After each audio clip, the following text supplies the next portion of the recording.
Ganesh was the Earnest and Young Technology Entrepreneur of the year in Malaysia for 2012 and one of Asia's most influential people according to Society magazine 2015. He was also recognized as one of the Southeast Asia's top 30 tech founders by Tech in Asia in 2016 and was recognized as one of the most inspiring Malaysian technology entrepreneurs by top 10 of Malaysia. So, Ganesh founded Commerce.Asia in 2017, and within 3 years, he has grown the company to have a database of over 8 million SMEs across 7 countries. Today, he will be presenting on growth trends, specifically how live commerce is transforming influencer marketing. So, Ganesh, off to you whenever you're ready. Hi, good afternoon, everybody. My name is Ganesh Bangah. I'm the executive chairman of Commerce.Asia. Today, I'll be talking a bit about the growth trends of how live commerce is actually transforming influencer marketing. Influencer marketing over the last few years has really been a booming industry. If you look over the last 5 to 10 years, influencer marketing will grow actually to be worth 5 to 10 billion by 2020. It was only worth 500 million back in 2015. That's a 10 times growth, a 5 to 10 times growth over 10 years. In other words, influencer marketing is looking at doubling every year globally over a 10-year period that we are in. Now, if you look in a Malaysian context, social actually captured 1/3 of total digital ADEX. It actually is the largest growing component of digital ADEX. It actually grew 15% between last year and this year, while most of the other platforms actually shrunk except for video. So in other words, social is actually eating the ADEX from the other components of digital. So a lot of people have been saying that influencer marketing is actually the next big thing for marketers after Google and Facebook. And let's see why we think the same as well. Now, why influencer marketing works? 83% of consumers actually say they trust recommendations from friends and family over advertising. Influencer marketing is actually as close as you can get for brands to get recommendations from people close to consumers or that have relationships with consumers. And it's the only way for you to basically pay or advertise to actually get recommendations, while still, and with that, while still actually retaining creative control over the message and audience. Influencer marketing actually integrates the products of brands into the influencer lives that actually get their followers to see how the products actually used by the influencers and seek inspiration from the influencers basically. And because of this actually attributes an increase of consideration and purchase intent for the consumer, which is actually the final stage of purchase. So in other words, influencer marketing can actually influence a consumer and keep them remembering how those products influence the lives of their influencer who they respect and help them get through that final stage or path to purchase.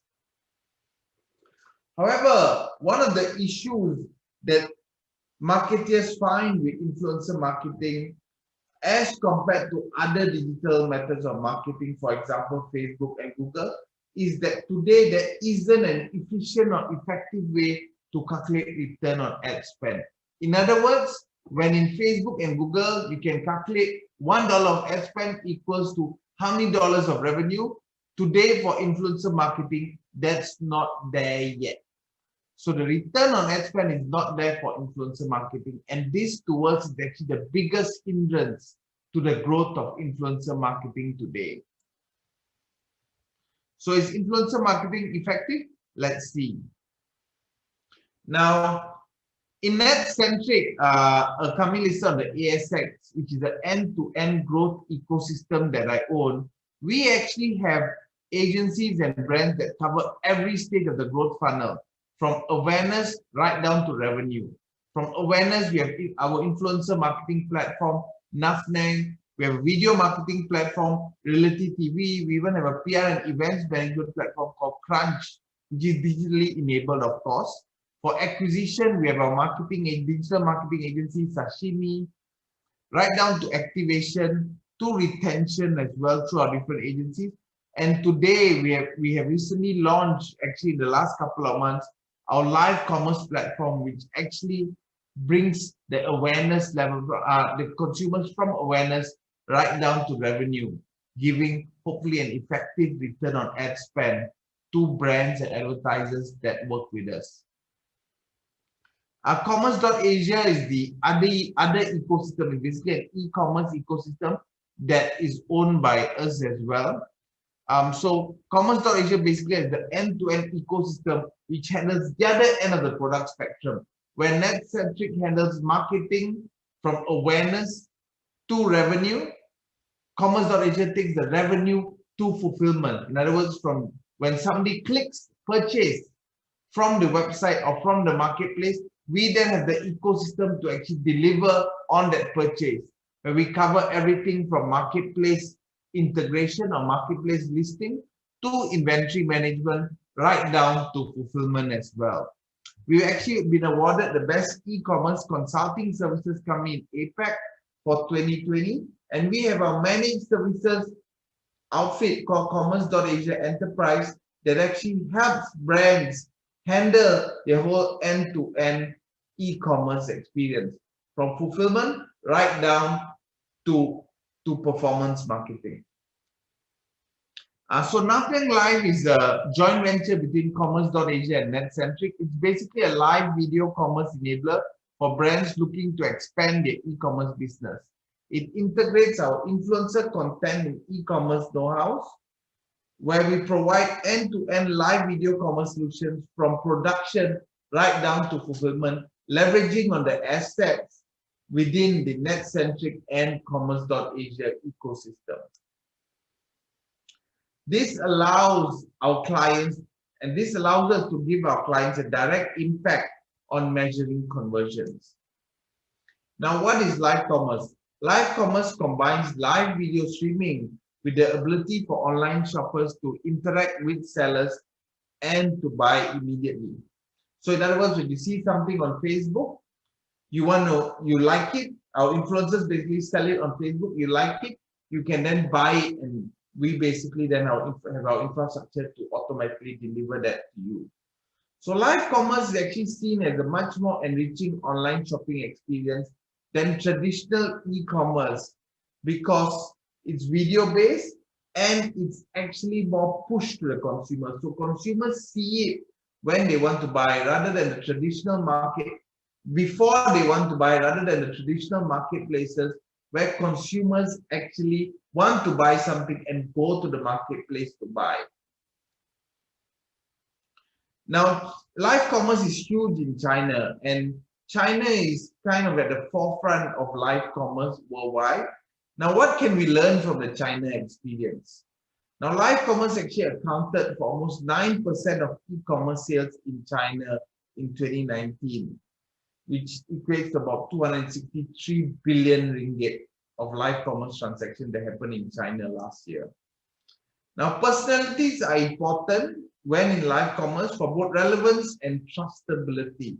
In other words, the influence of the personality is key, and the host has to be well trained and conducts an immersive experience. We call it entertainment. It's not just about selling something, it's about entertaining the consumer so that they trust you and they like what they see and they buy from the host.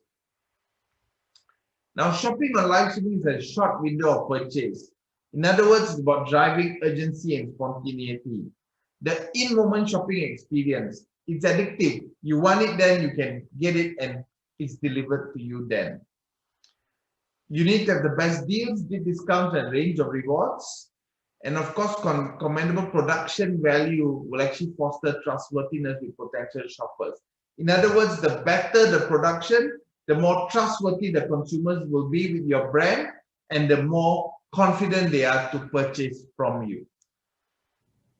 It's Convenience is another important aspect. From ease of ordering during a live show to the speed of receiving the order is key in generating a successful live commerce experience. Now, we did a pilot project for a small SME in Puchong. It was actually a bakery shop, and we matched the influencer's personality with their live commerce needs. We grew by launching this one. When we first launched this, we actually managed to grow the Facebook fan page of the bakery shop to 4,000 likes from 3,000 likes before that session. In other words, it grew actually 30% within a week after the live premiere.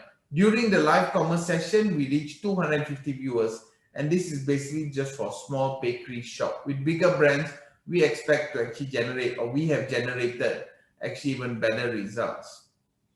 Now, after we actually worked with the bakery shop, they were able to run the live commerce independently after 2 sessions.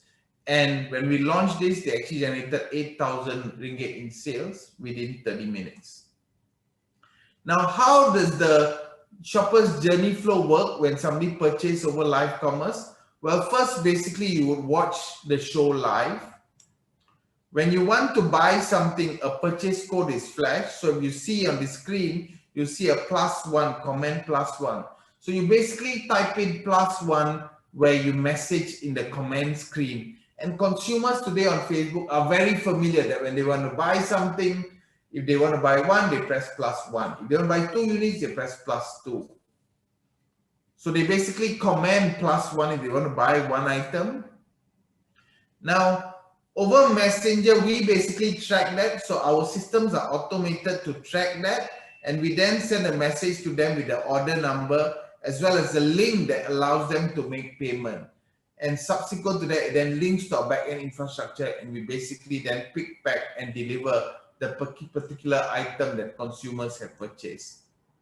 Now, our backend technology basically handles this end-to-end and automated with an AI-enabled technology that basically supports that. And we provide a platform, a dashboard basically to our brands to actually see the orders and who purchased the orders. Now, data is collected, and this basically enables brands and merchants to develop in-house customer database and insights. Now, is influencer marketing effective? Of course, we can't say that it's fully effective because ROAS, or giving an ROAS number back to brands, is still not there yet, or it's not fully enabled yet, but it isn't ineffective either. Now, combined with, it's just the current measurement of ROAS that is incomplete today. But combined with live commerce, we can actually measure effective conversions while actually increasing engagement with consumers as well. So with that, influencer marketing will be able to provide a more holistic ROAS, or return on ad spend data, from impressions right down to conversions, from awareness right down to revenue. That's all. Thank you. Let's go live.